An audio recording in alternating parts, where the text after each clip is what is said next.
When installing a Slim Duct unit on a free joint multi, it is imperative that you manually address the system. With the power off, locate the 2 rotary dials inside the unit. The first one would be your tens digit. The next one to your right would be your ones digit. It would go by the port that you're using. If you're using the A port, you would leave it at 0. If you're using the B port, you would change it to 1, 2 for the C port, 3 for the D, and 4 for E. In this case, we are using the C port, so we're going to change our rotary dial to a 2.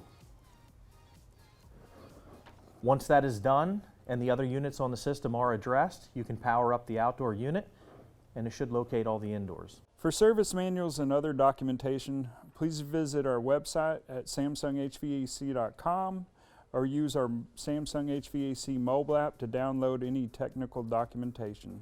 Thank you.